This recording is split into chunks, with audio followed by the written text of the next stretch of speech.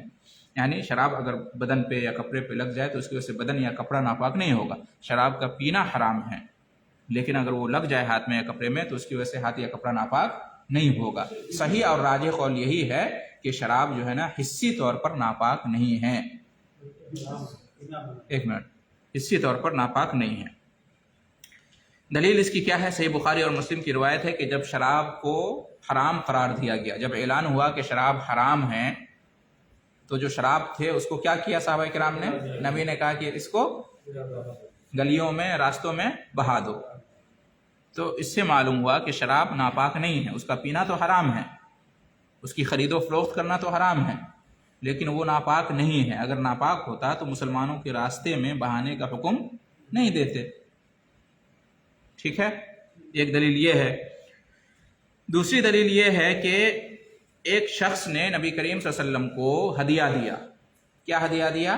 شراب کا، جس میں شراب رکھا جاتا ہے، شراب کا برتن کہہ لیں یا مشکیزہ کہہ رہے ہیں، جس میں شراب رکھا ہوا تھا۔ تو آپ صلی اللہ علیہ وسلم نے کہا کہ تم نہیں جانتے ہو کہ شراب حرام ہے، یہ ہدیہ دے رہے ہو۔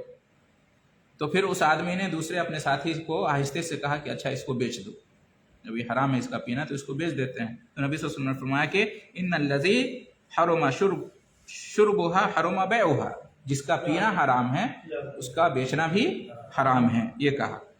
تو آپ صلی اللہ علیہ وسلم نے کیا کیا؟ ففتح المزاد حتی ذهب ما فیہا، تو کیا کیا؟ مشکیجہ کو کھول دیا، یہاں اس کو بہا دیا۔ تو اگر شراب ناپاک ہوتی تو مشکیزہ کو دھونے کا حکم دیتے، جو برتن تھا مشکیزہ جس میں شراب رکھی ہوئی تھی، حکم کیا دیا کہ بس اس کو کھولو اور بہا دو شراب کو۔ اور مشکیزہ کے بارے میں، برتن کے بارے میں یہ نہیں کہا کہ اس کو دھو، تو اس کا مطلب یہ ہوا کہ شراب ناپاک نہیں ہے۔ سگریٹ ہے وہ بھی بیچنا صحیح؟ ایک منٹ، اگلا میں جو بیچنا ہے سگریٹ،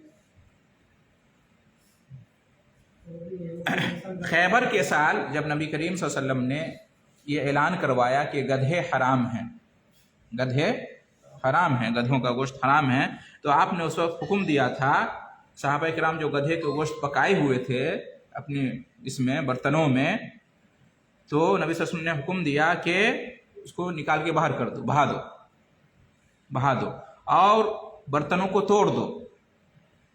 تو ایک صحابی نے مشورہ دیا کہ اللہ کے رسول برتنوں کو توڑ دیں یا دھو لیں تو کافی ہے۔ تو نبی صلی اللہ علیہ وسلم کے آوازات بولا ٹھیک ہے دھو لو۔ تو اس سے کیا معلوم ہوا؟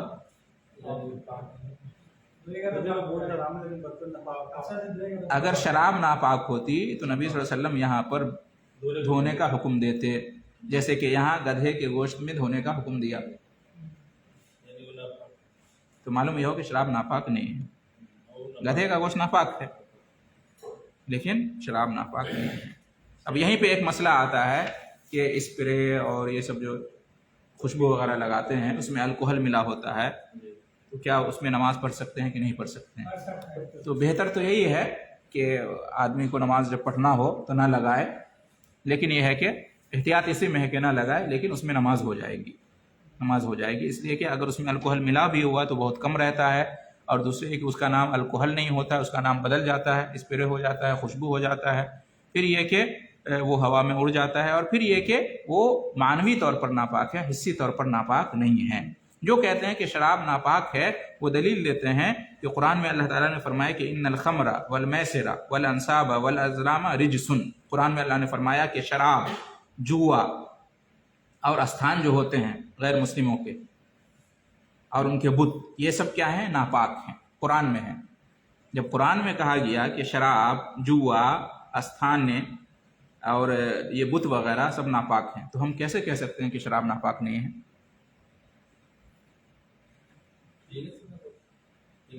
تو کہتے ہیں کہ ناپاک ہونے سے مراد معنوی طور پر ناپاک ہے، حصی طور پر ناپاک نہیں ہے، اس لیے کہ جوا کو بھی ناپاک کہا گیا۔ جوا کو کون ناپاک کہتا ہے؟ جس سے جوا کھیلتے ہیں وہ معنوی طور پہ ناپاک ہے۔ بت کو کون ناپاک کہتا ہے؟ بت تو خانہ کعبہ میں رکھے ہوئے تھے، کیا بت کو دھویا؟ جب بت کو توڑ کے ہٹائے تو ابراہیم علیہ السلام نے بت کو توڑا تو کیا اپنے ہاتھ کو جا کے دھوئے؟ تو بت کو بھی ناپاک کہا گیا. تو جیسے بت ناپاک ہے معنوی طور پر، حصی طور پر نہیں، اسی طرح سے شراب بھی ناپاک ہے معنوی طور پر، حصی طور پر نہیں. اس طرح سے آج کا درس الحمدللہ ہمارا مکمل ہو گیا. انشاءاللہ آئندہ درس میں فقہ کے ہم یہ کہیں گے کہ اور مزید پڑھیں گے کہ ناپاکی سے طہارت حاصل کرنے کا کیا طریقہ ہے، کیسے طہارت حاصل کرتے ہیں، اور اس کے بعد سنن فطرت کیا ہے، اور اس کے بعد انشاءاللہ وضو کا بیان ہوگا، غسل کا بیان ہوگا. ٹھیک ہے، جزاکم اللہ خیرا. اب کوئی سوال ہو تو کر سکتے ہیں. بارک اللہ فیکم.